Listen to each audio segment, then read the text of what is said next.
Lastly, when you think about all of the pieces and parts, I think this chapter 6 in the law book, and the resources that I've made available to you make sense.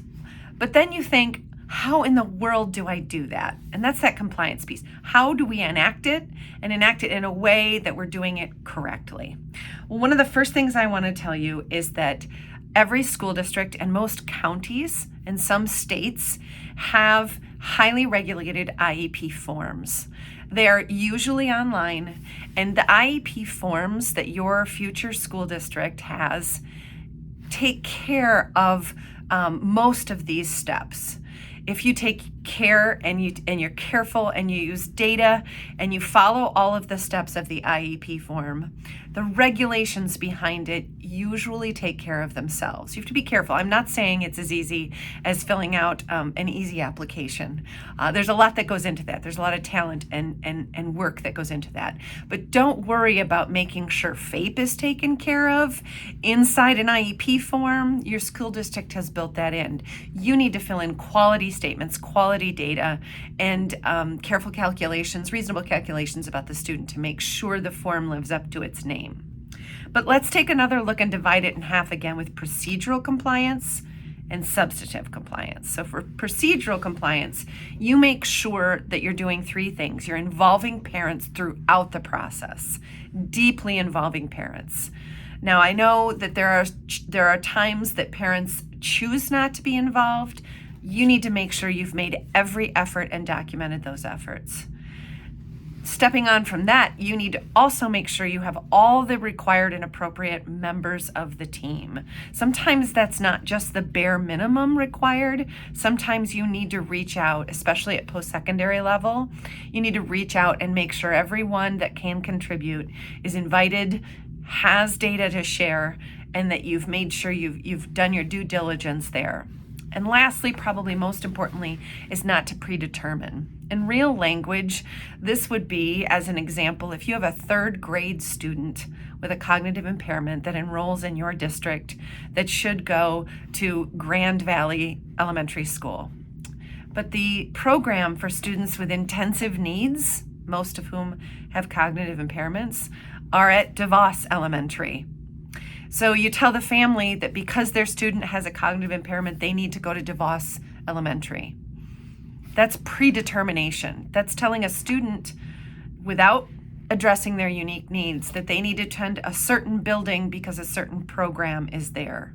Their home school, their home neighborhood school is Grand Valley Elementary. How do we know that the special education services there won't meet their unique needs? That's just one example, but it's really important not to predetermine things. That doesn't mean you can plan, have conversations ahead of time, and have sort of continuance through IEPs through the years. But you need to make sure you're making all the right decisions with the team, not for the team. When it comes to substantive compliance, there's a list on page 78 that makes sure that you have high quality present levels of performance for the student and goals and objectives. You make sure you have services planned that meet that student's unique needs, and you use data and make sure you progress monitor so that things are going well, and if they're not going well, you make changes according to that data. It's kind of making sure it's good teaching. It's using data and good teaching.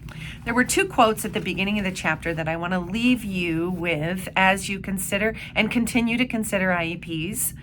The first one is the very first thing that you see in our chapter from Angela Balsley. An IEP tells the educational story of the child, serving as a roadmap for the provision of special education services and supports.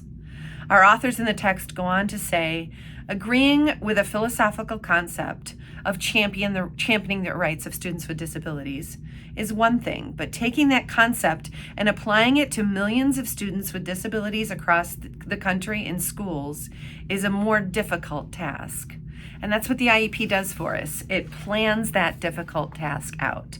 I want to tell one quick story about what I thought was a compliant IEP, and then I will let you dive back into that IEP overview and some more specific pieces and parts of the IEP as we're going to discuss this week and for the rest of in the next couple of weeks.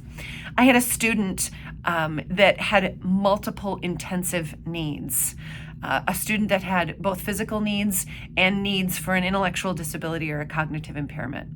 I had this student probably 2 or 3 years, and I'd written what I thought was a really great IEP. I had this student's present level taken care of. I had goals and objectives.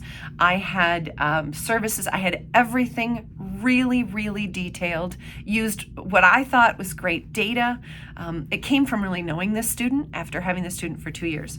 This student also needed physical mobility equipment. This student had a wheelchair. And I presented the IEP to the team. We decided together some changes that need to be made. We decided to continue existing services, adding in a few, changing a few. And then as the meeting was winding down, I had a chance to just look over the IEP while some of the other team members were discussing an issue. And I looked at page 1, and I looked at page 2. I got all the way to page 7 or 8 of probably a 15-page IEP when I realized I had not once listed that the student needed a wheelchair for mobility.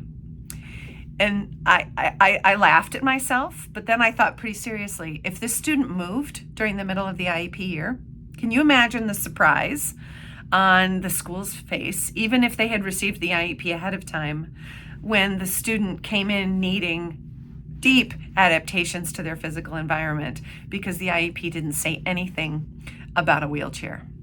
So that happened to me as a veteran teacher. It speaks to the importance of even the little things on an IEP and making sure that you and the team have had time to look at everything and all considerations to make sure you're meeting those very unique needs. If you have further questions about the IEP, specific questions, please let me know. I have lots of resources and lots of more examples, but we're going to dive in to the pieces and parts of IEPs now that we've looked at it as a whole.